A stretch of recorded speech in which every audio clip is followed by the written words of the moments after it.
Hver á upplýsingarnar okkar? Hverjum treystir þú til þess að ákveða hvað þú megir segja, ekki segja, heyra og lesa? Hvað þýðir nýjasta könnun sem sýnir gengisfall Sjálfstæðisflokksins sem komin í Pírata-prósentu og erum við að gera grín að sjálfum okkur í loftslagsmálum? Þið eru að hlusta á hlaðvarpið Pæling dagsins, ég heiti Þórarinn Hjartarson og í dag er laugardagurinn 31. ágúst 2024.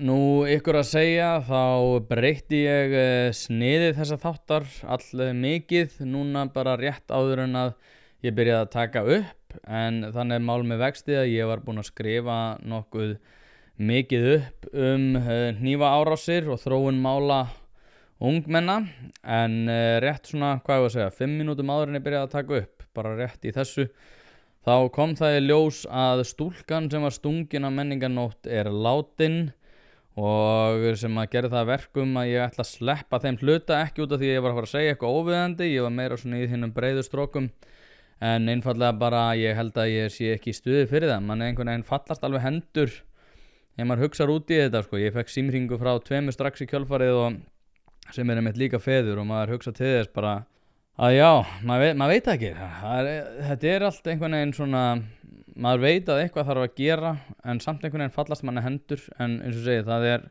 náttúrulega bara verkefni núna að reyna að koma í veg fyrir alla svona árásir og hnífaburð ungmenna og fleira þar fram til gödunum. Ég óska öllum þeim sem að þekktu þessu stelpu eða koma að þessu máli á einhvern hátt bara mínar innilegustu samúðarkveðjur. Þetta er svona, já, með því hryllilegra sem hefur allavega gerst svona á þessu ári hér á Íslandi. Og já, maður veit ekki hvað maður á að segja. Þannig að eins og segi, ég er búinn að breyta sniðin á þessum þætti. Ég var búinn að tala þetta, búinn að skrifa þetta upp samvættu við hnífstungur og fleira þvíumlíkt, en hérna ég kannski fer yfir þetta síðar, maður er bara ekki alveg svona í stuði fyrir þetta núna. En að öðru, það er náttúrulega live show hlaðvarpsins Ein Pæling sem minna langar að minnast á, þar sem að ég, Þórður Pálsson og Heiðar Guðjónsson ætlum að taka stöðuna á því hvað er að gerast í samfélaginu og hagkerfinu. Þetta er ákveðin tilraun í að skapa ákveðin svona umræðu vettvang, en ásamt því að taka upp hlaðvarpið ætla ég að eyða drjúgum tíma í að leyfa þeim sem koma að spyrja Þórð og Heiðar spurninga málum líðandi stundar. Ég hef verið að lesa mér mikið til kaffihúsamenningu fyrir tíma, ekki svona latte stemmingun endilega á Kaffi Vest, þar sem talað er okkur við séum mikið að niðurgreiða tilvist allra og allra þeirra sem að það vilja, heldur raunverulegar samræður samfélagsmál í kringum 1800 á þeim umbrotatímum sem að lögðu síðan grunna því að móta þau mannréttindi og tjáningafrelsi sem að við tökum sem sjálfsögðum hlut í dag. En viðburðurinn verður sem sagt þann 24. september næstkomandi og verður þetta haldið í mínigarðinum. Ég vona að ég sjái sem flesta og ég held að verði heljarinnar gaman. Eins og ég hef aðeins komið inn á, þá er ég ekki viss hvort ég þurfa að taka, ég held ég þurfa nú ekki að takmarka fjöldan, þetta er það stórt. En það er vonandi bara eins og segi, feiki nú að sætum, en það eru nú þegar 40 manns búin að bóka sæti sem ég ætla að veita forgang, þannig að ef þið viljið gera það, þá sendið þið á mig. Mínigarðurinn 24. september, Þórður Pálsson og Heiðar Guðjónsson að ræða samfélagsmál. Enginn sem lætur sig varða samfélagsmál vill missa af þessu. Skráið þetta hjá ykkur, mínigarðurinn 24. september. En eins og segi, í dag ætla ég að fjalla aðeins upplýsingar og aðgengi okkar að upplýsingum. Í nóvember árið 2020 tók ég viðtal við mann sem heitir Martin Kulldorff og er sérfræðingur í faraldursfræðum. Ég vissi á sínu tíma að þau sjónarmið sem að hann bar fram myndu koma til með að reynast vera eldfim á þeim tíma, en núna þegar horft er tilbaka þá get ég ekki séð betur en að allt sem að hann færði rök fyrir og The Great Barrington Declaration svokölluð höfðu rétt fyrir sér í sambandi við veirufaraldurinn. Og það sem er sérstaklega áhugavert í þessu er að ég tók viðtal við Martin Kulldorff eins og segi, sko í nóvember árið 2020, þá höfðu harðar aðgerðir verið, ég veit ekki, ég held að það byrja svona í kringum mars, byrjun apríl og þá eins og segi, þetta var þá komið rúmt hálft ár. Og þarna var búið að búa til bóluefni og allir biðu röðum eftir því að koma, já, þegar þau loks komu. En sko, eins og segi, þegar að ég tek þetta viðtal, þá eru 15 mánuðir eftir af takmörkunum sem að náðu frá mars 2020 til febrúar 2022 eða í rúm 2 ár. Stuttu eftir faraldurinn var svo sagt að á einhverju tímapunkti þyrfti að gera upp faraldurinn. Ég vissi aldrei hvað það þýðir, þýddi og þýðir enn þann dag í dag. Þú veist, ég að gera upp faraldurinn núna? Ég veit það ekki.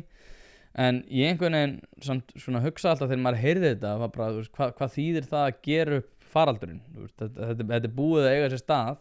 Við erum búin að gera þær ráðstafanir sem að ég tel að hafi verið glapræði, en ég eins og segi, það er ekkert að gera upp. Við erum bara að fara að takast á við stórkostlega slæma félagslega þróun og vonda þróun í efnahagsmálum. Eins og náttúrulega efnahagsmálin eru komin til kastana og kannski að einhverju leyti eru félagslegu málin líka að svona aðeins byrjuð að sýna sig. Ég sagði þá í flestum tilfellum að eins og segja að skaðinn væri skeður og við verðum einfaldlega bara að fara að taka afleiðingunum.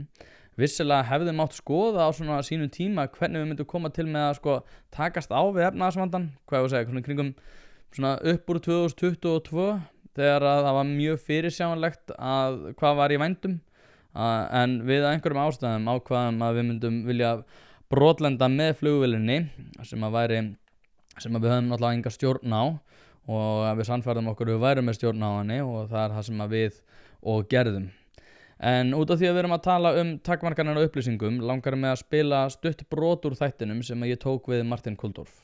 On the other hand, for young people, the collateral damage from these lockdowns are much more severe on public health than any minuscule risk they have from the disease. So, for example, we have seen a plummeting child immunization rates. Cardiovascular disease outcomes are much worse. We have fewer cancers diagnosed, but that's not because there are less cancer. It's because they're not being diagnosed. And if they are diagnosed later, you get treatment later, and that leads to worse outcomes and higher mortality. We don't see that, I think, this year. Cardiovascular mortality we see this year, but in cancer it's not this year, but it's something that we will see in the years to come. So somebody who didn't get their pap smear, for example, she might now die 3 or 4 years from now instead of living another 15 to 20 years. So this is something we're going to have to live with and die with for many years to come. And of course, mental health has deteriorated enormously. So that's another example. So these are just 4 examples of the enormous collateral damage on public health that we have from the lockdowns. Það sem merkilegt að ég spila þetta brot eins og segi í hljóði en ég átti myndbandst upptöku. Ég held að ég eigi hann einhvers staðar, ég þarf nú bara að leita að henni. En ég sem sagt setti þetta á mína YouTube-rás á sínum tíma en á einhverjum tímapunkti og ég veit eiginlega ekki, þetta var með einhver þúsundir áhorfa en núna búið að fjarlæga viðtalið mitt við Martin og ég var aldrei látinn vita en þess að ég held ég eiti tvíriti þannig að kannski að prófa að setja þetta aftur inn en það var fjarlægt á einhverju tímapunkti án þess að ég tæki reyndar eftir því en hljóðupptakan ennþá til og þetta þáttur númer 33 í hlaðvarpinu Ein pæling og mér langar eins og segi að endilega þið skoðu þetta því að þetta kemur svona ágætlega út. Þetta náttúrulega þegar bóluefni eru komin þannig að ég svona aðeins á afturlöpunum en ég einhvern veginn alveg frá það líka til viðtöl hérna við mig frá apríl 2020 þar sem ég að segja að þessar vondu aðgerðir verða ekki til þess að bæta stöðuna og það er líka það að það var svo fyndið að fylgjast með þessu á svona tíma fólk var einhvern veginn svona, já, ég meina, við þurfum bara að takast á þessu veru, og ég sagði, já, ok, segjum sér svo að svo sé, þó svo að ég hafi náttúrulega verið mótfallið eiginlega bara alveg frá upphafi, sérstaklega þessum hörðustu aðgerðum, sem að, ok, ég skal gefa Þórólfi það og Víði og hinnum, að við vorum ekki með strangar aðgerðir og víða annar staðar, eins og til dæmis í Ástralíu og Bretar sem að náttúrulega algjörlega mistu vitið eins og Bretar eru enn þann dag í dag að gera. En þá spurði ég oft fólk hvað með þetta verður eftir 12 mánuði og þá voru kannski harðar aðgerðir búin að vera ég mannaði nú ekki alveg kannski svona 1,5 mánuð og var allir búin að loka sig inni og fleira því og ég sagði hvað ef þetta verður eftir ár og fólk verður nei, þetta verður aldrei svo lengi svo var þetta komið í ár og þá spurði ég hvað ef þetta verður helmingi lengur hvað ef þetta verður 2 ár nei, það mun aldrei gerast, þetta verður aldrei 2 ár. Svo er þetta 2 ár og eins og segja það sem að það sem svo flókið í þessu að þegar við erum alltaf að taka punktstöðu á því hvernig við erum tilbúin til þess að sko skerða mannréttindi, að þá það byggt á því að við gerum ráð fyrir því að í sko nákominni framtíð mun þetta koma til með að breytast. Og ég ætla ekki að ræða þetta, en þú veist, þetta sama í rauninni gerist í Þriðja ríki Hitlers, þó svo að það sem ég ekki líka íslensku stjórnvöldum við Þriðja ríki Hitlers, en þegar maður les dagbókafærslur Viktor Klemperer sem að heita I shall bear witness, og hinn heitir, ég man það nú ekki alveg, en þetta þess að 2 eða 3 bækur, þar sem hann mitt fjallar þetta, hvernig Þriðja ríki Hitlers svona vindur upp á sig sko. Þetta gerist ekkert einhvern veginn sko samdægis, þetta ekki svona nótt hinn að löngu hnífa endilega alveg frá upphafi, þetta meira svona, þeir segja, heyrðu, nei, já, sá sem aríi má eiga kött en gyðingar mega ekki eiga kött, og þetta svona vindur upp á sig hægt og hægt. Þá einmitt svona sósíalistar og fleiri, sósíalistarnir voru þannig aðhaldsafl, vissulega, sem voru svona ekki í þessum þjóðarinni sósíalisma, heldur í þessum svona global sósíalisma sem átti að ræði svona rekja meðal annars til Þýskaland og náttúrulega Sovétríkjanna þessum tíma. En vandinn var sá að sko það var alltaf fólk sem kom og sagði, já, ég mun ekki af ágjörð þessu, þetta mun breytast fljótt, en svo náttúrulega bara vatt þetta upp á sig með hræðilegum afleiðingum. Og það sem ég reyna að segja sko að við getum aldrei tekið mannréttindum og svona skerðingum á mannréttindum sem eitthvað sem að mun sko sjálfkrafa að leiðrétta sig. Það þarf að standa upp í hárinu á stjórnvöldum á svona tímum, en það einhvern veginn þótt alltaf að vera svona hálf dónalegt. Það var dónalegt að segja að þú verður á móti hörðum aðgerðum og þá vildur drepa gamalt fólk og fleira þvíumlíkt. Fór alltaf í svona efstastig gagnrýnunar, að bara ef að þú varst einhvern veginn á móti því að samkomutakmarkanina væru 10, að þá einhvern veginn varst þú vond manneskja. Ef þú vildir sko bara tala það að leyfa kannski íþróttastarf ungmenna eða eitthvað fleira fyrirmynd. Þannig að eins og segi, það ekki sjálfgefið að þó svo stjórnvöld segist alltaf að veita frelsi á einhverju tímapunkti þegar einhver svona tímapunktur komin. Eins og segi, það heitir hérna goalpost shifting, þegar það bara eitthvað málefni til staðar og við erum með eitthvað svona markmið, og svo þegar komist að því markmið að þá einhvern veginn, nei, við vorum aldrei að fara í það markmið, það markmið var hérna fyrir löngu, við erum núna með nýtt markmið. Og þá, þú veist, fórum úr því hérna, við þurfum að lækka kurvuna til þess að hérna bjarga heilbrigðiskerfinu, fórum í það, já, ok, við kannski, þú veist, heilbrigðiskerfið kannski að standa í þessu og við erum að ná bóluefni, já, nei, þetta snýst það að ná veirulausu samfélagi. Og svo var það allt í einu bara, já, núna erum við komin á þann stað að það ekki hægt að halda veirulausu samfélagi. Já, nei, það var aldrei markmiðið sko. Markmiðið núna bara einhvern veginn að reyna að passa upp á ákveðna hópa. Þetta var alltaf, eins og segja, þetta var alltaf svona meira. Og ég held að við höfum mist viti í þessu. Ég held að það sé rétt hjá Ron DeSantis sem að sagði að hérna, og var þá að vísa til svona réttrúnaðar og COVID, að Flórída Hvað sagði hann? Hann sagði að Flórída var þeir einu sem hefði ekki mist vitið á þessum brjálæðist tímum. Og eins og segi, ég persónulega, fyrir mitt leyti, þá ég sammála því. En eins og segi, ég hef fjallað efnahagslegar afleiðingar af því að spóla fjármagni inn á niðurkælt hagkerfi, og ég ætla ekki að fjalla það hér. Og hérna ætla ég að ræða einmitt svona félagslega áhrif og í rauninni setja því samanburði við tíman í dag og enn hræðilega atburð sem að átti sér stað á menningarnótt og olli því að stúlkan dó gerir ráð fyrir í morgun. En eins og segi, mér langar ekki að tala það, en já, eins og segi, innilegastu samúða kveðjur enn og aftur. En svo við bara tökum þetta í aðeins breiðari strokum, og sko þetta varðar sko Facebook, sem náttúrulega búið að verða rosalega stór hluti af okkar lífi, og eins og ég nefndi hérna áðan, þá talaði ég við Martin Kulldorff til þess að svona, ég vildi öðlast sko skilning á því hvernig veiran væri, en það olli því að ég var sko það sem hefur verið kallað svona shadowbannaður á Facebook. Og ég man eftir því sko, fyrir það sem þekki ekki hvað shadowban er í rauninni þannig að sko, þó svo að þú sjáir að þú sért að birta einhverja færslur og ert að birta einhverja færslu kannski á einhverju viðkomandi síðu eða þenni persónulegri síðu, að þá shadowban í rauninni þannig og virkar þannig að aðrir eru ólíklegri til þess að sjá þína færslur og þið hafa örugglega séð þetta það eru margir miðlar svona að takast á við í dag, þið sjáu örugglega núna og þetta er nýtt sko, út af því að þetta er eitthvað sem að maður hefur tekið eftir að virkar svona aðeins sem mótvægi að í stað þess að birta hlekk á fréttir að þá eru þeir að setja hlekkin í fyrstu athugasemd og ástæðan fyrir þessu út af því að það er ólíklegra að hlekkir hjá þeim sem hafa kannski verið að ræða eitthvað sem er og hefur verið svona umdeilt að þeir fái meiri dreifingu. Þannig að þú í rauninni kemst hjá því að fá svona að sé sporna við þinni dreifingu ef að þú setur kannski bara mynd af fréttinni og segir fréttin er í fyrstu athugasemd.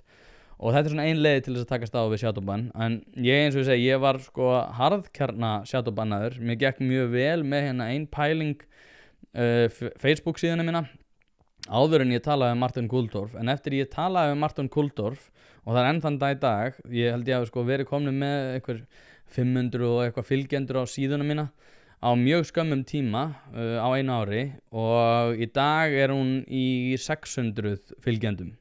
Þannig að ég segi, það er alveg það var rosalega mikill uppgangur hann að rétt áður því að hlaðvarpið gekk ágætlega, en svo strax og ég talaði um Martin Kulldorff þá bara passaði Facebook upp á það að ég myndi ekki koma til með að ná einhverjum árangri og ná að dreifa mínu efni. Og ég man eftir því þegar ég nefndi við svona ýmsu aðila að þá var það mjög svona framandi fyrir fólki að ég var að segja að ég hafi verið shadowbannar. Þetta var svona eins og að lýsa því að jörðin væri flöt eða eitthvað fleira þvíumlíkt. En svo var þetta einhvern veginn fólki ljósara og það var auðveldara að lýsa þessu fyrir fólki, en Facebook hefur náttúrulega mjög langt skeið reynt að sporna við því að ákveðnar upplýsingar náist á flot og hafa verið jafnvel sko í hagsmunagæslu fyrir stjórnvöld og sérstaklega þá sem að ég myndi flokka sem svona woke hagsmunaaðila. Vogue, náttúrulega iðnaðurinn er alveg búin að átta sig á þessu og hvernig þetta er gert og þau svona report alltaf eitthvað svona það sem þau mislíkar og þá er alltaf sett, skilur þú veist, kannski bara eitthvað svona galið við það og getur náttúrulega hendi bara, já, þetta er bara barnaníðsefni, þú veist, ef þú vilt virkilega koma höggi á einhver sem er að búið til content, þá segir bara, hann er að búið til barnaníðsefni, þá sjálfkrafa er það farið í það að athuga það og þú ert náttúrulega komið með þann stimpil að þú getur verið þó svo að náttúrulega það haldi einhver vatni. Og ég lendi í því náttúrulega þegar ég var með mitt live show með Brynjari Níelsinni að þá reyndi ég að auglýsa það, en það voru einhverjir aðilar sem voru svo ósáttur við það að þau reportuðu hvert einasta snifsi af því þegar ég reyndi að auglýsa það.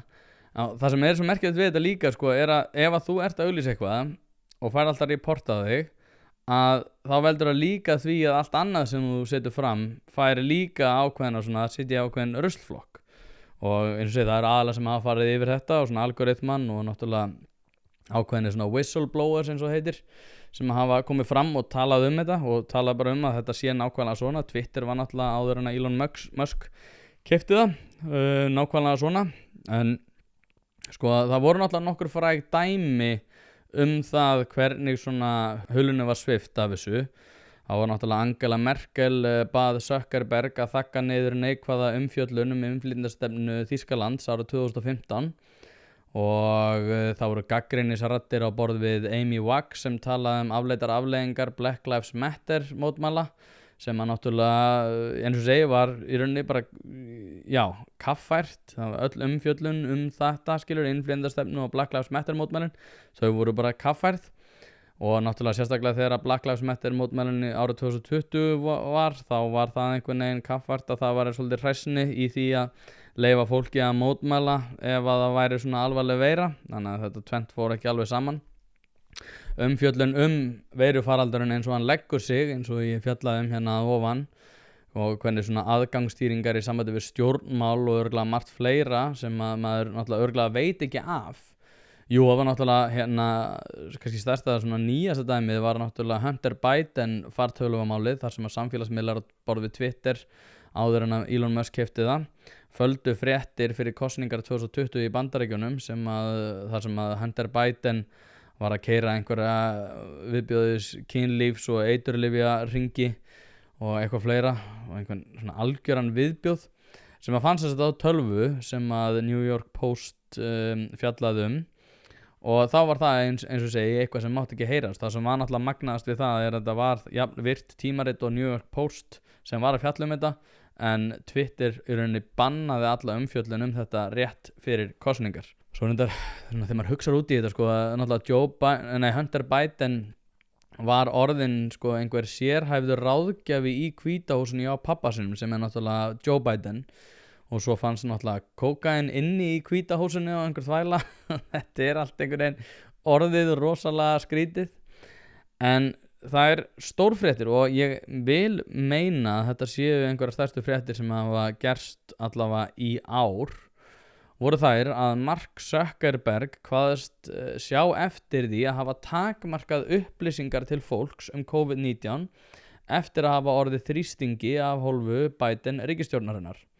Og ég fekk senda grein frá dyggum hlustanda og mann sem ég reyndar lít mikið upp til, sem að benti mér á þessa stórkostlega áhugaverðu vendingar og benti mér á góða grein þar sem fjallað þetta.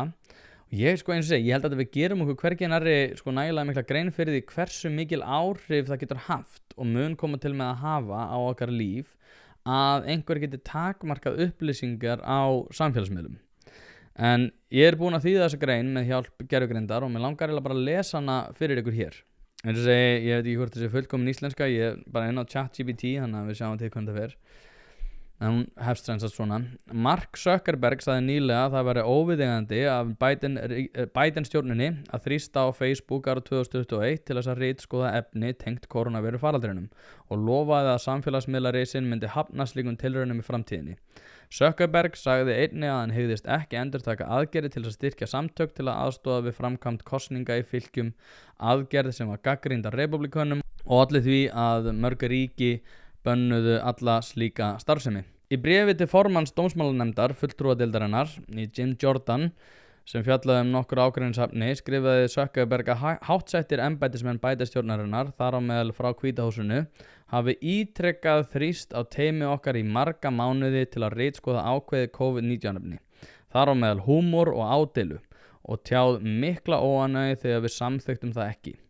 Á þeim tíma var opinberlega yfirlýst markmið Facebook að hvetja milljónir manna til að fá COVID-19 bólusetningar. Í bréfinu gerði Zuckerberg ekki grein fyrir því hvort hann hefði breytt skoðun sinni á því markmiði eða hvort hann hefði einfaldlega talið Biden-stjórnina hafa gengið á langt. The Wall Street Journal greindi frá umræðum milli fyrirtækisins í Hvítahúsinu árið 2023 efni tengt COVID, þar á meðal húmor og ádeilu pósta. Sko, það sem svo magnað í þessu að þegar við erum að tala upplýsingar og sko takmörkun á upplýsingum, að þá oft á tíðum horfir fólk til þess einhvern veginn að sko það sé verið að banna öðrum að tjá sig eitthvað. Það er verið að passa upp á það að aðrir sé ekki að tjá sig. En það náttúrulega þannig að þú ert að ákveða fyrir sjálfan þig hvað þú mátt segja og ekki segja.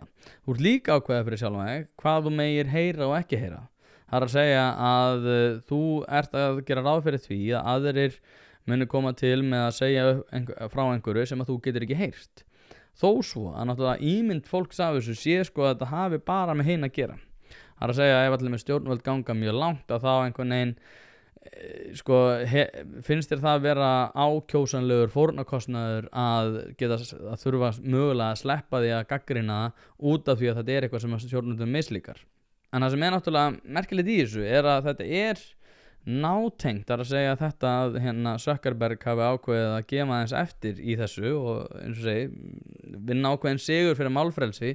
Alltaf þegar hann mætir í viðtöl þá mjög breytt viðmót við það sem hann verið að segja. Hann talaði allir með þessi vel Trump og eitthvað fleira tvímlíkt, þannig að það eins og segja, það rosalega mikið einhvern veginn að breytast. En þetta eins og segja, þetta nátengt því sem hefur verið að eiga sér stað á Twitter. En ég hef frá því að ég uppgötaði þessar upplýsingar móta þá kenningu að Mark Zuckerberg hefði ekki komið fram með þessa yfirlýsingu ef það hefði ekki verið fyrir það að Elon Musk hefði keypt Twitter. Því eins og ég segi, þá, sko, ég fjallaði þetta áður, þá, sko, heimurinn að breytast ótrúlega hratt og í raun hraðar heldur en frá því að ég fættist á 10. áratugnum og allavega frá því ég byrjaði að fylgjast með stjórnmálum að einhver viti. En frá því að Elon Musk keypti Twitter hafa stjórnvöld, sérstaklega í Evrópu, haft áhyggjur af því að fólk hafi of mikið aðgengi að upplýsingum sem að stjórnvöldum eru óþóknanlegar og fært rök fyrir því að upplýsingaóreiða muni ná nýjum hæðum og að fólk muni búa við sitthvorn veruleikann þar sem að áróður muni á fótfestu og öfgaöflum vex fiskur hrygg. Og sko, það margt sem hægt að skoða í þessu samhengi. Ég var ræddi nú aðeins í upphafi, þetta eru 3 bækur sem að ég mæli eindregið með að fólk lesi. Annars vegar þessi The Reformation, ég veit nú ekki alveg hvað þetta er, A Very Short Introduction bækunar. Það eru ekkert allar mjög góðar, það eru skrifaðar að mismunandi aðilum, margar eru mjög góðar. Þessi er sérstaklega góð, en þetta ég veit nú ekki hvernig maður íslenskar, siðbótarhreyfingin held ég að hún heiti. En allavega, frábær bók og sem maður leggur náttúrulega undirstöður af því hvernig við fáum tjáningarfrelsi. Svo er það þessi Industrial Revolution og The Enlightenment. Og sko, þessar 3 bækur að mínum mati, og ég er nú ekki að auglýsa neitt sko, ég er að auglýsa þetta en ég fæ ekkert fyrir það. Þessar 3 bækur eru eitthvað sem mér finnst persónulega að ættu að vera til taks í öllu námi og það sérstaklega kannski í grunnnámi, út af því að ég held að sérstaklega þessar 3 bækur móta sko mjög góða mynd af því af hverju við erum að berjast fyrir tjáningarfrelsi og af hverju við erum að berjast fyrir sko mannréttindi, og þá er ég ekki að tala um eitthvað svona píratahugmyndir mannréttindi. Ég er að tala um alvöru mannréttindi, þar sem það er ekki einhver alþjóðadómstól sem er að takmarka tjáningarfrelsið þitt og kallar það mannréttindi. Ég er að tala um frelsi frá stjórnvöldum. Það er að segja ekki leyfisveitingar stjórnvalda það hvað þú megir segja og ekki segja, heldur bara svona grunnundirstöður þess af hverju við viljum takmarka ríkisvaldið. Því að ríkisvaldið sko, við móta einhvern veginn svo stórkostlega einkennilega hugmynd ríkisvaldið almennt og það sé einhvern veginn vinur okkar og stjórnmálamönnum þykir vænt okkur, stjórnmálamönnum þykir ekki vænt þig. Stjórnmálamönnum er ekki vænt það að þú eigir húsnæði eða eitthvað þannig. Þetta er retorík svo að þau komist til valda. Þannig að sko, þetta er alveg magnað að fylgjast með því bara þegar stjórnmálamenn almennt er einhvern veginn að segja þykir svo vænt einstaka aðila og eitthvað fleira tíðinlít. Þeim þykir ekkert vænt þig. Þeim þykir ekki vænt þig og þeim á ekkert að þykja vænt þig. Þau hafa búað þannig hnútana að þú getur notað eigin veruleika til þess að skapa betra samfélag fyrir alla þína nágranna. Þetta hefur ekkert með það að gera að það sé einhverju píratar að fara út til Brussel einhvern veginn að lesa sér til alþjóðadómstóla það hvernig mannréttindi séu, og þú veist, í flestum tilfellum er þetta sko mannréttindi sem að er ekki einu sinni sko umboðsmenn, það er að segja þeir eru ekki að starfa í umboði fyrir Íslendingar sko sem að kjósa þá, heldur er þetta í umboði einhverja annara. Þetta er rosalega skrítið og nú er ég ekkert eitthvað að segja, þú veist, að auðvitað eigum að virða mannréttindi allra sem að hinga koma, en ég er að segja að þetta er svolítið einkennilegt þegar íslenskir stjórnmálamenn eru að helst að berjast fyrir því sko að við þurfum að takmarka orðræðu á samfélagsmiðlum til þess að passa upp á mannréttindi einhverja annara sem er að koma til landsins eða eitthvað fleira tímli. Það er rosalega mikið öfugsnúið í þessu öllu, en sko þessar bækur eins og ég var að fjalla það er að mínum mati ná rosalega góðum undirstöðu skilning á því á hverju vestræn menning byggir, og það er sérstaklega eins og segi þessi sko sem er svona af þessum 3 þá var þessi The Introduction to the Enlightenment, A Very Short Introduction to the Enlightenment, það sem er talað takmörkun á aðgengi upplýsinga. En það kann að hljóma einkennilega, en ástæðan fyrir því að við tókum fram úr öðrum þjóðum byggir ekki á því að við höfum eitthvað misnotað og hagnýtt aðra þjóðir. Ég veit að það er kennt á einum ýmsum sviðum og ég veit alveg að það er fólk sem hefur mismunandi skoðanir á þessu, þannig að mínum mati heldur það engu vatni. Ástæðan fyrir því að vestrænar þjóðir vegnaði betur heldur en öðrum út af því að okkur tókst að móta stjórnskipulag sem er þannig úr garði gert að enginn einn einstaklingur getur tekið ákvarðanir fyrir alla án þess að hafa til þess umboð, og jafnvel þegar að slíkt umboð er fyrir hendi að þá eru samt aðhaldsöfl sem að koma í veg fyrir það að það umboð sé misnotað. Að sjálfsögðu má benda til margra dæma það hvenær þessi umboðsbrestur hefur verið stundum með hræðilegum útkomum misnotaður, en heilt yfir hefur þessi hugmynd það að valdhafar fari með slíkt vald í umboði fyrir þjóðina verið jákvætt umbótarafl. En sko af hverju gerist þetta? Og hér tengi ég þetta við þann sko punkt sem við vorum að ræða hér áðan, þar sem að sko við komum aðalega að sko eins og segi, hvernig gerðist þetta? Með tilkomu hvers fengum við sem einstaklingar aðgengi að upplýsingum sem við gátum svo nýtt til þess að móta einhvers konar aðhaldsstefnu gagnvart ríkisvaldinu sem að, eins og segi, ekki vinur ykkar eða þau eru vinir okkar, það alveg hægt að fara rauk fyrir því, en þau eru kannski ekki endilega með bestu hugmyndunar það hvernig þú að haga þínu lífi á öllum sviðum. Þau eru til dæmis hafa ekki hundsvit á húsnæðismálum, stjórnvöld hafa ekki hundsvit á húsnæðismálum og þar af leiðandi það eina sem stjórnvöld geta gert að móta þannig hvatastýrandi umhverfi þar sem að þeir sem hafa eitthvað vit á húsnæðismálum geta farið í það að skapa húsnæði. En svo við förum aðeins meira í grunninn í þessari bók hérna A Very Short Introduction to the Enlightenment fjallað mjög mikið kakó og kaffihúsin og eins og segi þar ég ekki að tala kaffivest, ég að tala það sem að raunverulegar samræður áttir sér stað, það sem að í fyrstu efnameira fólk en svo annað fólk kom og drakk kakó og ræddu samfélagið. Í bókinni fjallað það að stjórnmálamenning hafi sprottið þaðan og ég ætla ekki að breyta þessi í einhver sagnfræði hlaðvarp en síðan komu kaffihúsin sem síðan þróðust út í áfengismenninguna og ég held að ég sé með tímalínuna það byrja rétta, en það skiptir ekki öllu. Punkturinn sá að þessum tíma voru samskipti og upplýsingar og annað óháð stjórnvöldum. Það að segja að fólk hafði meira óheft aðgengi af hver öðru í umræðum lífið, heimspeki, stjórnmál, tilveruna, þróun samfélagsins, efnahagsmál og annað. Og það sem sérstaklega flott í þessu það hvernig hvernig upplýsingaöldin og iðnvæðingin voru rauninni samofin fyrirbæri. Það að segja að með bættum lífskjörum gat fólk farið fram á meiri stjórn yfir eigin lífi sem olli þá meira aðgengi að upplýsingum sem að síðan olli því að við vorum með bættari lífskjör og bættari iðnvæðingu og þannig að þetta voru samofin fyrirbæri. Það að segja frelsið og betra líf sem náttúrulega helsta forsenda því líka að við eigum betra líf það að stjórnvöld reyni að takmarka sína aðkomu á þínu lífi eins mikið og hægt En svo ég farið með aftur að þessum punkt aðan sem ég var að tala áðan það að fólk hefði áhyggjur af því að upplýsingar og eitthvað fleira tvínlít búið til verra samfélagi þá ég skil þá skoðun og hún ekkert algjörlega í bullinu en það sem kannski ber að nefna þá tvennt í þessu samhengi.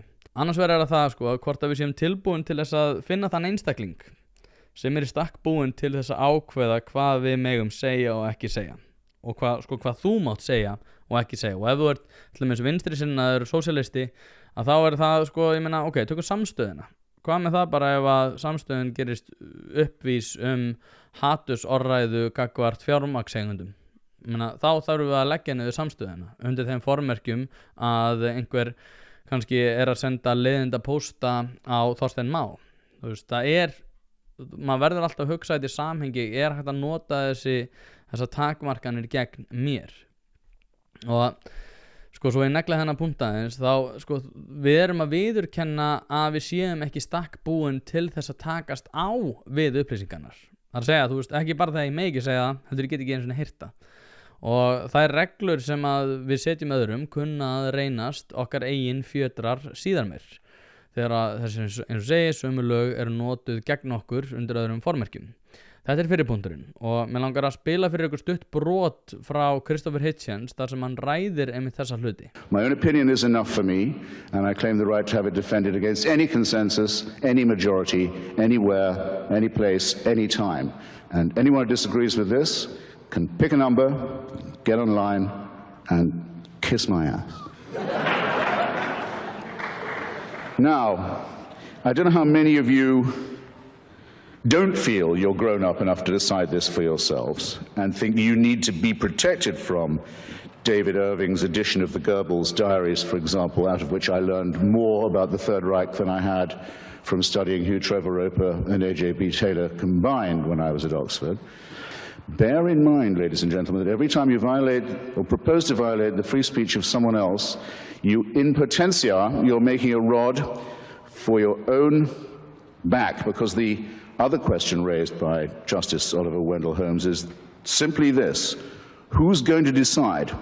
To whom do you award the right to decide which speech is harmful, or who is the harmful speaker, or to determine in advance what are the harmful consequences going to be that we know enough about in advance to prevent?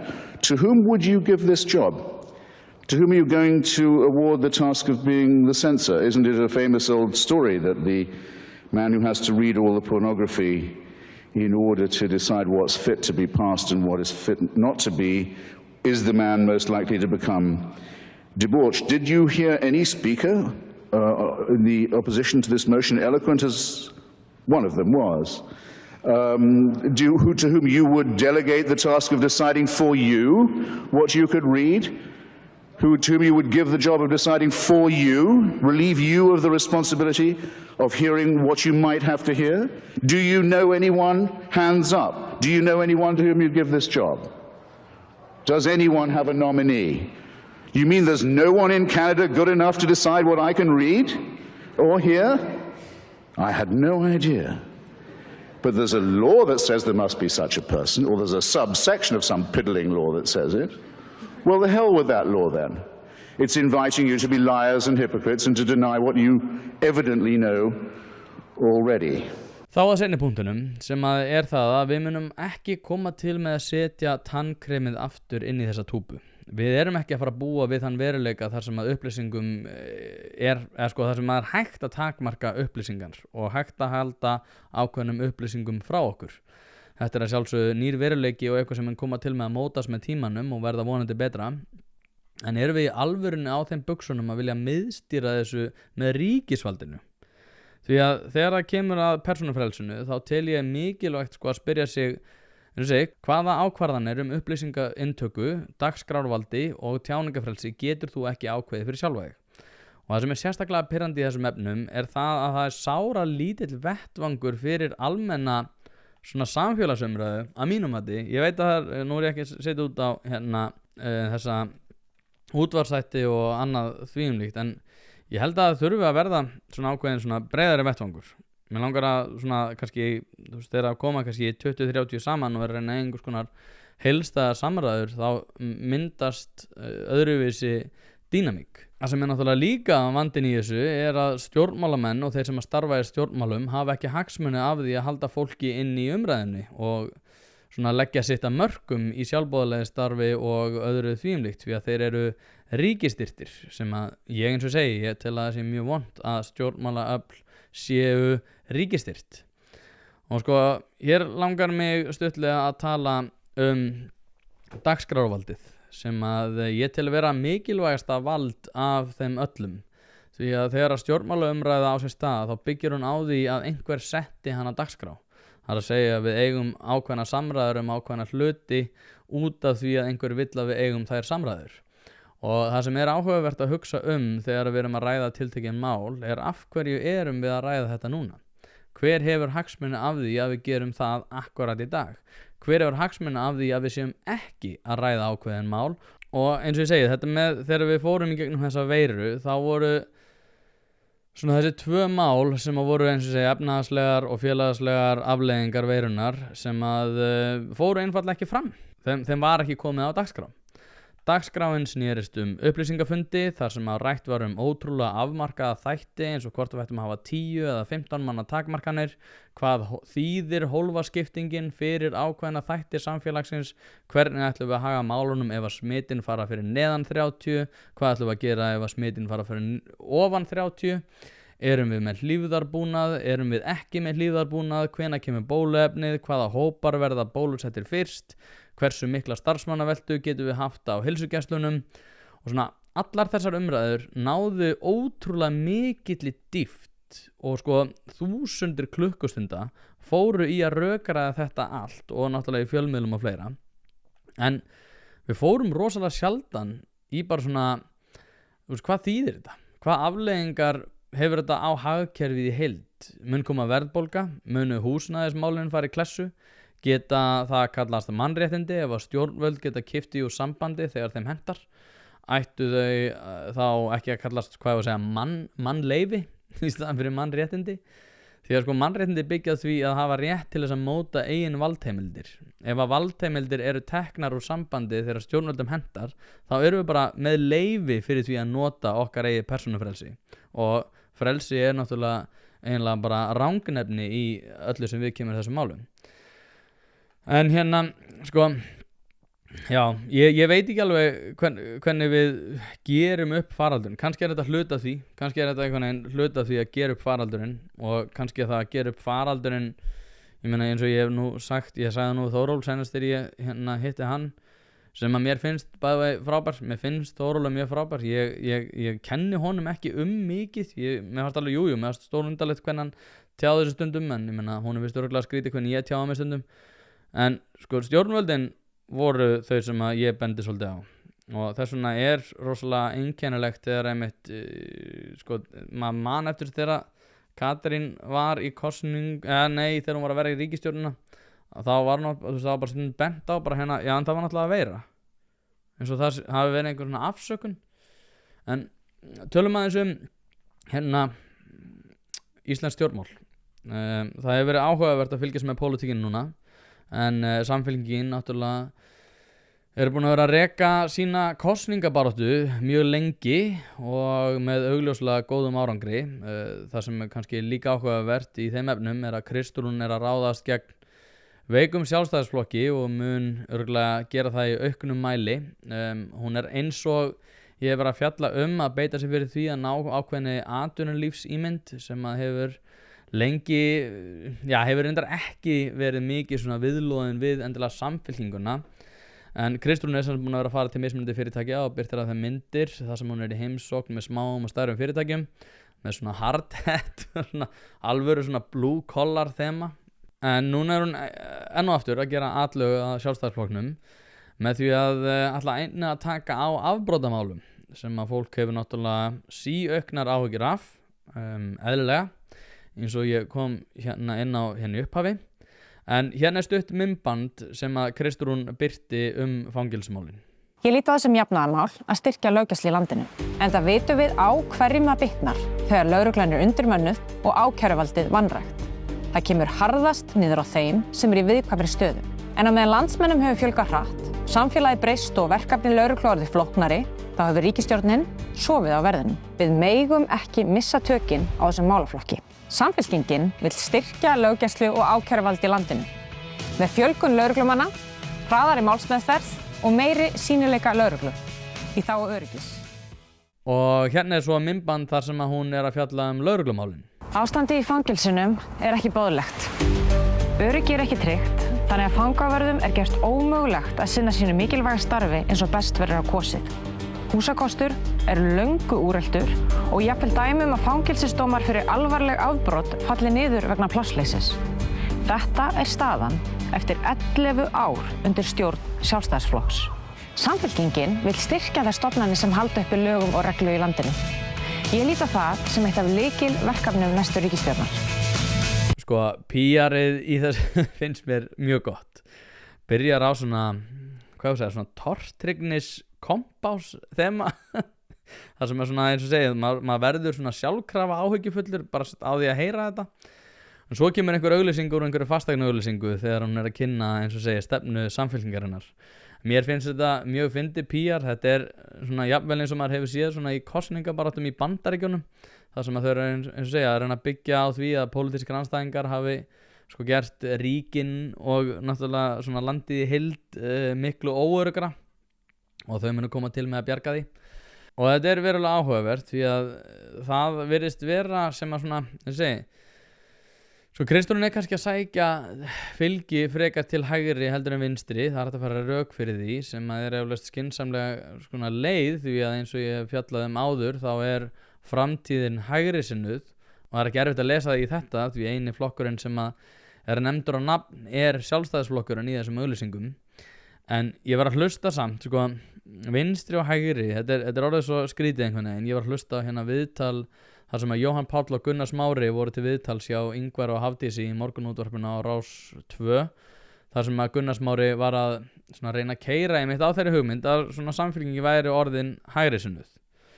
Og sko ég þó svo hún sé sko nefnir Sjálfstæðisflokkinn og svona að tala Sjálfstæðisflokkinn, ég get ekki séð að hún sé endilega að færa flokkinn til hægri. Ekki allir með áhyggjur af þeim efnum sem að hún að tala sem hafa þá að gera með hægri pólitík sko, og þau hjá Samfó sko opna varla munnin án þess að tala fyrir því að það þurfa að skattleggja þá sem eiga meira og spóla meira fjármagni inn á velferðar og heilbrigðiskerfið, en samt eins og segi eru það orðin hægri sinnuð. Mér finnst þetta rosalega skrítið og eins og segi þegar Gunnar Smári færir rauk fyrir þessu þá talar hann það eins og þetta sé sko eins og hælisleitendamálin og fangelsmálin sé einhvern veginn hægri sinnuð. Jú, það kannski þetta færir rauk fyrir, ég menna svona law and order flokkar hafa verið titlaðir sem hægri sinnaðir, en ef að þú ert að keyra á því að þú sért að fara að hækka skatta og að bæta heilbrigðis- og velferðarmál, þá myndi alltaf finnast að vega þyngra þegar að ræða svona retorík í sambandi við vinstrimálunni. Mér langar að setja í samhengi líka anstjórnlega sko dagskrárvaldið. Stjórnmálaflokkar þurfa að ná svona ákveðnu dagskrárvaldi yfir því hvernig rætt þau og í rauninni að þau takist að svona móta eigin ímynd og hafa stjórn á eigin ímynd. Og þetta hefur verið eins og segi virkilega erfitt. Á samstöðunni rætt alla sem eru hægra megin við sósíalistaflokkinn sem hægri sinnaða, sem náttúrulega mjög skrítið, en þeim finnst það einhvern veginn, eins og segi, þeim tekst að móta þá eigin ímynd það að sko náttúrulega keyrt á því skeyti. Hægri sinnaður sama sem vondur og svona mannvonska er mjög algengt orðana, að mannvonska vilja ekki koma til móts við náungan, og eina leiðin til að koma til móts við náungan er bara að niðurgreiða hans tilvist og að hann verður algjörlega ábyrgðarlaust barn sem að mun aldrei koma til með að ná tökum á sínum málum. Og ef þú ert ekki sammála þessu, þá ertu vondmanneskja og þá ertu eins og segi orðin hægri maður. Þannig að sko hægri maður vondur og hægra megin við sósíalistaflokkinn vondur. Þannig að ef þú kýst ekki lengst til vinstri þá ertu sjálfkrafa orðin manneskja. Hún segi, þau myndi aldrei skrifa upp á þetta og segja, ég hef alveg talað við Gunnar Smári, ég held ég var með þess að spurt hann einu sinni hvort að honum finnist Bjarni Benediktsson vera vond manneskja, og hann sagði náttúrulega nei, en hann bara trúði ekki að það væri til fátækt fólk, sem ég fannst ótrúlega fyndið. Hann reyndar sagði líka eitt ógeðslega fyndið Sigurð Inga, fjármálastefnun hans, þar sem að Sigurður Ingi sagði að þetta væri bara svona í DNA-in okkar að vera einhvern veginn að vilja sparka dósina undan okkur. Og þá sagði Gunnar Smári að Sigurður Ingi vildi samfara þjóðunum það að hann væri góður fjármálaráðherra, hann væri bara óheppinn með þjóð. Mér fannst það ógeðslega fyndið, en hann sagði þetta einmitt í morgunútvarpinu með Jóhanni Páli og Hafdísi. En svo ég held að hann sáfram með punkt sem ég er að tala áðan, að bæði það að framtíðin sé hægri sinnuð og að svona hugmynd okkar vinstri sé orðin fekka brengluð, að sko er það samt ekki breytast líka að sko það að vera vinstri sinnaður sé bara að þú sért einhver svona woke réttrúna riddari sem að tala fyrir því að allir eiga að bæta sig, en þú ert ekki tilbúin til þess að leggja nokkuð til málana. Það er að segja eina sem að þitt framlag er bara að tala það á internetinu. Þú ert ekki tilbúin til þess að fara til Kongó til þess að bólusetja ung börn. Þú vil bara vera góð manneskja á einhverjum, fá niðurgreidda tilvist og vera í 101 að tala það hvað allir aðrir séu ómögulegir. Það er náttúrulega hugmynd okkar að góðri mannesku í dag. En ég held að það sé ekki sko eitthvað sem mun koma til með að vera, og ég held að sko Jóhann Páll og Kristrún séu mjög sniðu í því að þeim tala það að þetta verði ekki svo ímynd sem að samfélkingin ætla að koma til með að hafa. Ég veit ekki hvort þessi áveggefni, þau eru búin að vera 25% núna í svolítið tíma, einhvern veginn bara viðhalda nákvæmlega þeim tímum. Það er ótrúlega fyndið að horfa á grafið. Hvort þau hafi ágjörð því að þau sé ekki að hækka, ég veit það ekki, en þau eru örugglega ánægð með þetta og eru náttúrulega mjög ánægð með þetta í kosningum, en þetta er náttúrulega ekkert fast í hendi.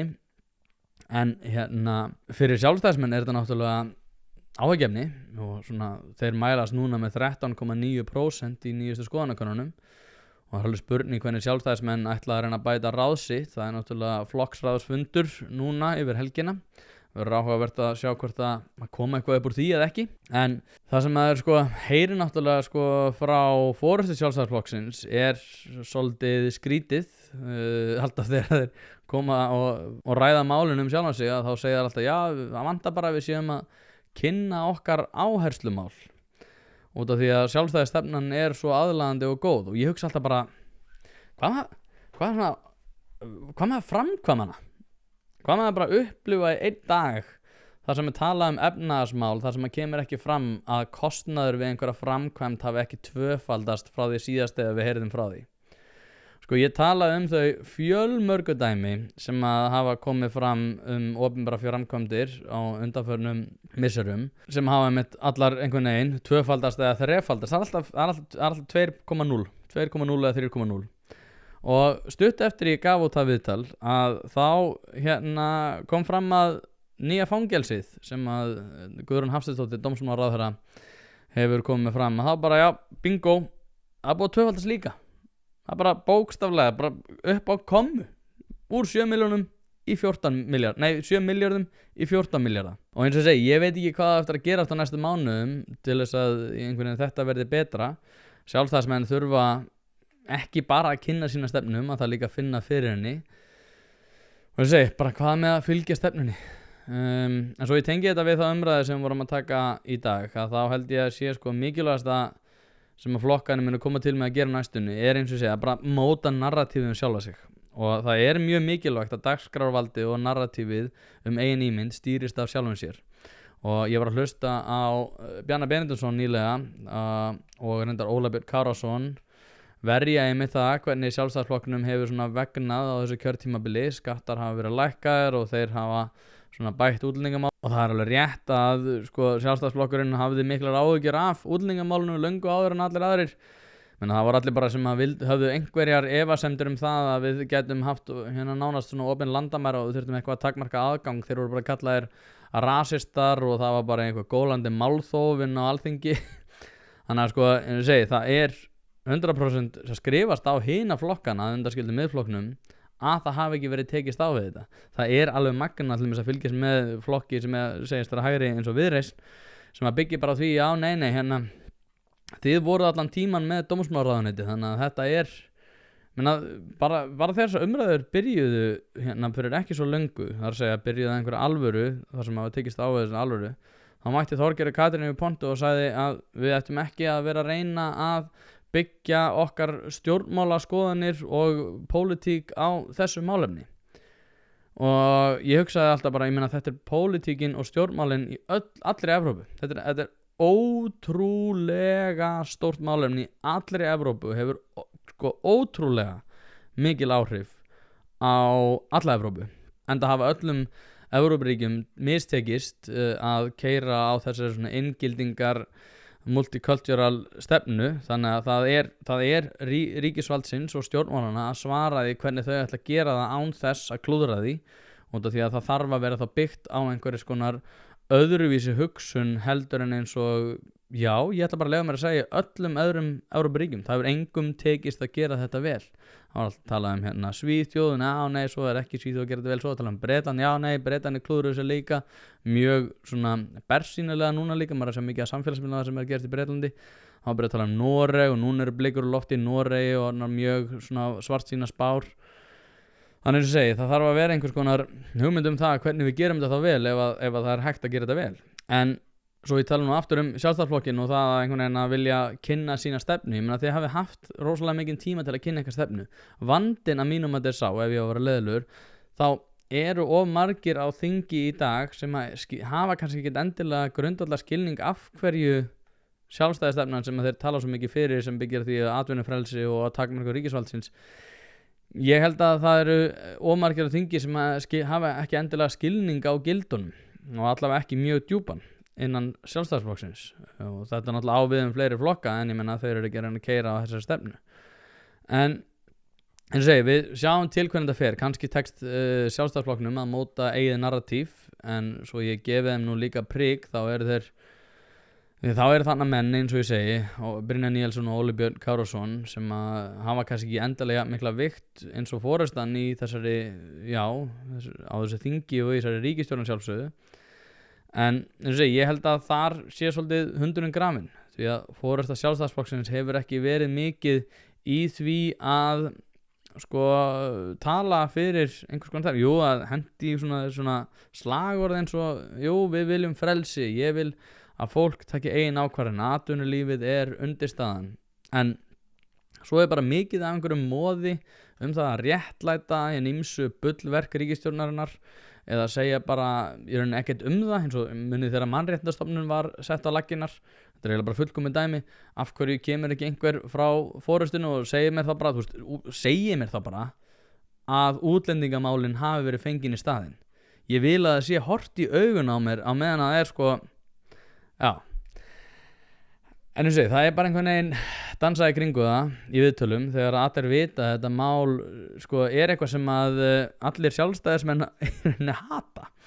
En það hefur einhvern veginn aldrei verið sagt beinum orðum og á einhvernum tímapunkti þá missir maður einfallega, eða svo missir sko svo manneskja sem er í forsvari. Ég veit alveg hvað henni finnst, en ef hún er ekki tilbúin að segja það, þá missir hún að sjálfsögðu trúverðuleikann. En að lokum langar mig að fara yfir mál sem að hefur einmitt sætt ákveðnum þvingunum, varðar skoðanir og takmarkanir, varðar skoðanir, og það eru loftslagsmálin. Og það er mjög áhugavert að fylgjast með breytingum sem hafa átt sér stað, sérstaklega í umræðinu þessi mál. Og liggur minn áhugi aðalega í því að skoða svona hvata í þeim efnum, hagsmuni, markmið og hversu raunveruleika tengt umræðan í því hvernig okkur mun koma til með að takast á við þessi mál. Og ég myndi segja að fyrir aðeins örfáum árum og jafnvel mánuðum þá hefðu flestir sem svona skipta sér af þessu máli í rauninni, hvað ég var að segja, ef einhver hefði fyrir nokkrum árum gagnrýnt aðgerðir stjórnvalda í loftslagsmálum, þá hefði sá henn sami gert sig ómarktækan í bæði þeirri umræðu og jafnvel víðar. En nú hafa einstaklingar og aðilar á borð við Albert Jónsson komið fram og bent á að með við fyrirliggjandi forsendur, þá mjög ólíklegt að þau ríki sem hafa haft, hvað ég var að segja, svona hvað hæst í umræðum þetta, að þau munu koma til með að þurfa að takast á við ófyrirsjáanlegar en jafnframt fyrirsjáanlegar afleiðingar af sinni stefnu.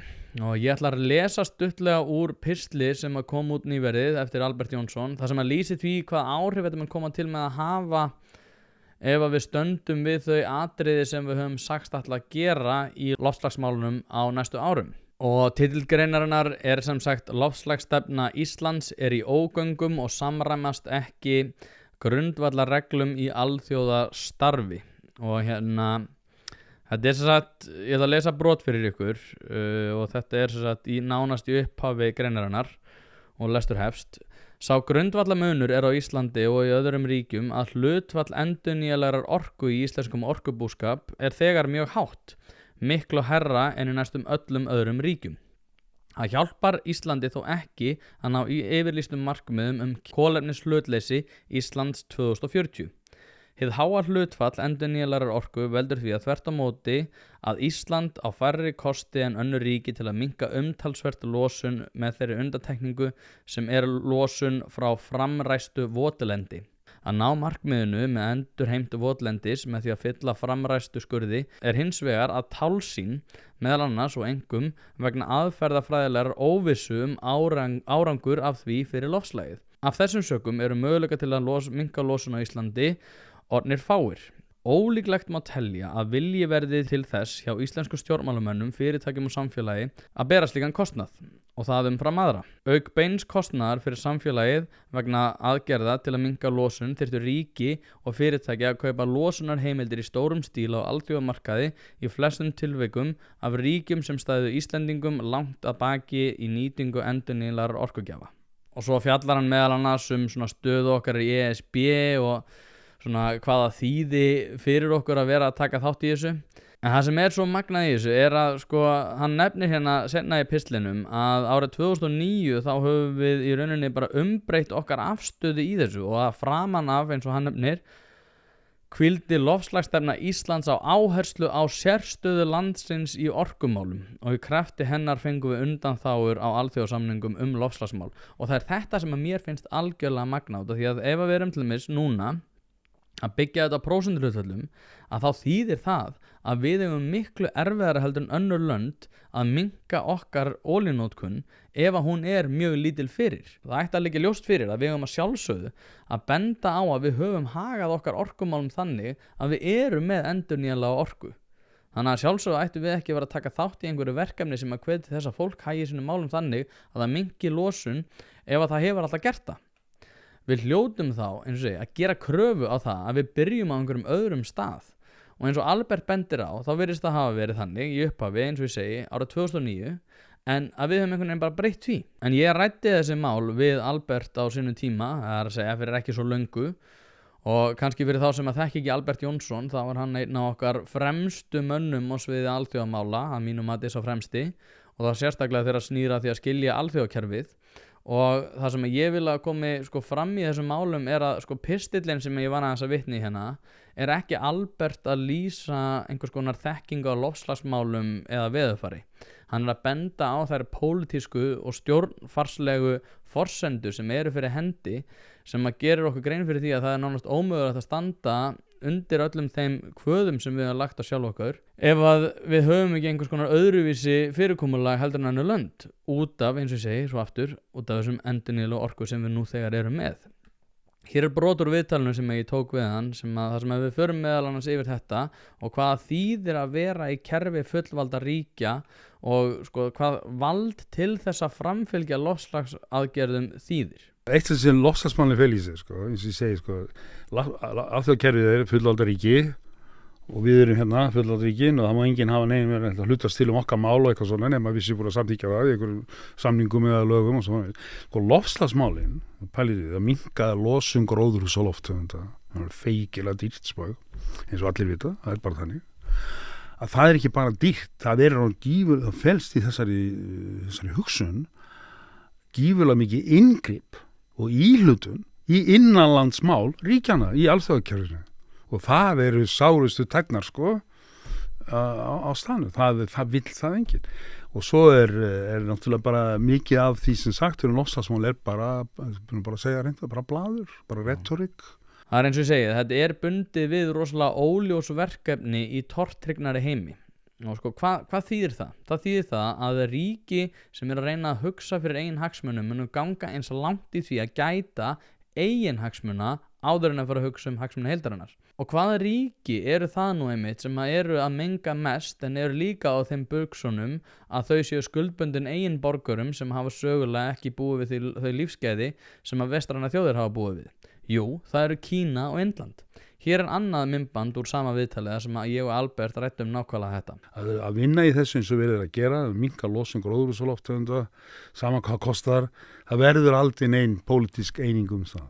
Svo erum við Íslendingar náttúrulega sérstakmál sem við nýlega skrifaðum sem að við erum komin svo langt í notkun endurnýjanlega orku að við hefum nowhere to go, eins og sættir á ensku. Þurfum þá að bíða eftir öðrum, það myndi kosta okkur miklu meira en aðra. Sérstaklega þegar þetta eru prósentuútreikningar. Já, akkurat, þetta er bara svona og Kínverjar og Indverjar með aldrei góða nálægt, það er ekki að ræða það einu sinni, svo ég bara er ekki vísindalegt að segja svona en ég get bara fullyrt það. Hvað heldur það marga Indverjar langi til að eiga loftkælingatæki? Það er nú fréttin hvað er heitt í Pakistan? 52 gráður. Já, loftkælingatæki þau þurfa rafmagn, Og hvað langar marga til að eiga ískap þegar það er 50 gráður úti? Við erum að halda áfram. Ég held að almennt þurfum umræðum loftslagsmál að ná einhverju dýpt. Það er til dæmis algjörlega stjórnlaust galið að sama fólk og tala fyrir því að við þurfum að fara í loftslagsaðgerðir og að heimurinn sé að farast, sé sama fólk og tala eina mest fyrir því að það megi ekki fara í það að skapa meiri endurnýjanlega orku. Og þegar það er sagt að við séum bara með nægilega mikla orku, það þarf að athuga það að hér er brennd olía til að sjá fólki fyrir rafmagni víðsvegar á landinu. Þannig að sama hvort að fólk telur að það sé næg orka ekki, þá þarf að í það minnsta að skapa þannig aðstæður að öll svæði landsins séu þannig úr garði gerð að þau þurfi ekki að grípa til olíubrennslu til þess að hafa rafmagn. Svo er þessar aðgerðir bara svo stór undarlega margar. Skoðið hérna frétt frá RÚV sem var í fréttum fyrir ekki svo lengu. Náttúruverndarsamtök hafa kært vegna skógræktarframkvæmda í landi Saltvíkur þar sem gróið mólendi var rist upp og krefjast þess að samskonar framkvæmdir í landi Þverár sem eru við það að hefjast verði stöðvaðar. Mólendi í landi Saltvíkur við Húsavík var rist upp til skógræktar í sumar í nafni kolefnisbindingar. Fyrirtækið Yggdrasil Carbon stóð að jarðvinnslunni en það selur vottaðar kolefniseiningar til fyrirtækja. Fyrstu viðbrögð voru rauninni bara hvað er í gangi, hvernig dettur fólki þetta í hug. Þarna verið að rista upp dýrmætt land. Náttúruverndarsamtökin Náttúrugrið hafa kært sveitarstjórn Norðurþings fyrir að veita fyrirtækinu leyfi til skógræktar í landi Saltvíkur. Þetta hefði þurft að fara í umhverfismat. Þetta fellur undir það að vera mikilvægt svæði, vistkerfi og slík svæði eiga alltaf að fara í umhverfismat. Kæran náttúrulega snýr að framkvæmda leyfinu sem að sveitarstjórn Norðurþings veitir Yggdrasil Carbon. En ábyrgðin er ekki bara Norðurþings eða hvað? Nei, þarna er þetta fyrirtæki sem að gefa sig út fyrir að vera á einhvern hátt náttúruvænt. Auðvitað á fyrirtæki að sjá sóma sinn í því að fara með framkvæmdin í umhverfismat, það er augljóst. 10 kílómetrum sunnar í landi Þverár í Reykjahverfi eru samskonar framkvæmdir fyrirhugaðar. Það eru framkvæmdir yfirvofandi eða hafnar. Samtökin krefjast þess að þær verði stöðvaðar. Farið fram á flýti meðferð hjá úrskurðarnefnd umhverfis og auðlindamála til að koma í veg fyrir óafturkræfar framkvæmdir. Sko þið sem eruð að horfa, hvað er þetta? Og fyrir ykkur sem er að hlusta, þá þetta er bara rutt land þar sem að risastórt svæði hefur verið tekið fyrir einhvers konar endur ígræðslu og þetta er svo mikið rask og man bara eiginlega skilur ekki hvað er í gangi. Og eins og með þetta, eins og ég var að tala með stjórnmálflokkan áðan, þá snýst þetta bara narratífið. Og þetta kemur eiginlega nákvæmlega inn á það umræðefni sem eins og ég segið að reyna að móta einhvers konar svona ímynd sjálfan sig gagnvart því málefni sem þú ert að tala um. Því að sko hvað þýðir það til að segja bara, heyrðu, eins og fyrir Albert, ég meina ég til að sá bara á netinu, hann bara greinilega hata lofslægið. Nei, hann er bara að tala um fyrirliggjandi forsendur sem að sko valda því að það er ekki hægt að fara í þetta. Það er ekki hægt að gera þetta eins og fólk tilur að þurfa að gera þetta í dag. Svo erum við bara með fólki að steypa sig fast við götuna og eitthvað fleira þvíumleitt hérna út í heimi. Og við eitthvað, þetta, ég meina, auðvitað er það bara einhverjir brjálæðingar, einhverju rauða málingu að spreyja einhver listaverk og eitthvað. Og bara, þetta er nú bara fólki sem ég held að við ættum helst að hlusta á. Ég held ekki. Ég held að við þurfum ekki að hlusta á þetta fólk. Ég meina, hvað þýðir til dæmis fyrir matvælaframleiðslu? Vissið þið það til dæmis að 50% af allri matvælaframleiðslu kemur við einhvers konar jarðefna eldsneytisnotkun. Það þarf gas til að búa til unnin áburð og unnin áburður veldur því að yieldið eða sem sagt framlegðin af landsvæði er 4-falt meira. Nei, við þurfum ekki að hugsa um þetta. Við getum bara verið hérna, sopið okkar latte, farið í skálaklippingu og verið bara einhvern veginn að byggja á þeirri forsendu að einhverjar aðrir eiga að fara að hætta að nota olíu. Þetta er ekki eðlilegar samræður. En þetta snýst alltaf narratífið og svo sem að þýðir náttúrulega það að það er ekki hægt að hafa áhyggjur af loftslagsmálum á sama tíma og þú stendur í vegi fyrir endurnýjanlegum orkugjöfum. Það ætti að gera mann ómarktækan í umræðum slík mál. En margt af þessu er einhvern veginn bara orðið allt svona. Þú getur bara verið á einhverjum ótrúlega andstæðum sjónarmiðum á sama tíma. Þetta er ótrúlega mikið sem heitir náttúrulega bara doublethink. Og þú veist, við erum náttúrulega bara að sé þetta ótrúlega mörg dæmi þetta. Það er einhvern veginn orðrómur kynferðislegt athæfi ákveðina einstaklinga á að vera til þess fallið að fólk sé fangelsað en að tala sko gríðarlega karllægt og íhaldsamt regluverk byggt á trúalegum gildum klæðaburð kvenna sé einhvern veginn svona frelsandi fyrir konuna. Og svo ætlum við að berjast gegn rasisma með því að sannfara börnum það að þegar þau klæðast öskubúningum þá þurfum við að taka tillit til þess ákveðni þau eru á litin og að ákveðni kynþættir eiga ákveðna búninga og að sko til þess að takast á við slæma anga rasisma þá er best að tala sem mest kynþætti við börnin. Svo eru glæpamenn og fórnarlömb samfélagsins en þeir sem eru í verðmætasköpun og þeir sem eru svona fólki ósammála þeir eru aðal glæpamenninni sem við þurfum að nappa. Svo er einnig talað sko menningarnám. Menningarnám er sem sagt að séu sko aðrir hópar sem eiga einhvers konar menningu og þeir eru rosalega góðir og við eigum að passa upp á það í öllu samfélaginu. En sko allt sem að kemur við vestrænu menningu, það bara eitthvað sem er varla fyrir hendi og var varla til, en er samt sem áður á sama tíma eitthvað sem hefur verið hvað verst fyrir öll samfélag í heiminum, þegar að raunin er náttúrulega svo að alltaf regluverk sem hefur reynt að koma á öðrum stöðum og er líka undirstaða þess að við höfum það gott, byggir á þessum vestrænum gildum og menningaverðmætum. Og svo það náttúrulega rasismi ef að þú vilt viðhalda þeim gildum og ekki gefa þau upp á bátinn, en allir aðrar hópar eiga að hafa rétt til að viðhalda sínum viðmiðum og gildum. Svo náttúrulega æðsta stig þessa bull sem náttúrulega að skynsamlegasta leiðin til þess að bæta kjör kvenna á heimilinu sé að eitra fyrir heimilishaldinu með því að samfara konur að maka þeirra séu leynt og ljóst að beita þeir ofbeldi. Feðraveldi sé eitthvað svona dulið afl sem að heldur þeim niðri þrátt fyrir það að karlmenn séu margfalt ólíklegri til þess að ná grunnfærni í skóla og séu líka margfalt ólíklegri til þess að hlotna styrkur í sínu háskólanámi eins og kom fram núna bara fyrir ekki svo löngu. En þetta allt til kyn svona, hvað við segja, karlæga sjónarhorn sískynja ófatlaða hvíta karlinum með forréttindastöðuna sem á ekkert gott skilið. Þannig að ég hef ekkert fleira að segja. Þannig að ég bara vona að hafa það gott. Njóti helgarinnar. Eins og segja, ég að taka þetta upp hérna á laugardegi. Ég náttúrulega ætlaði ekki að gera það. Ég lendi í hérna vandræðum með tæknina. Biðst forláts á því. En ég vona þegar við notið þess að hlusta. Takk æðislega fyrir að hlusta og þangað til næst.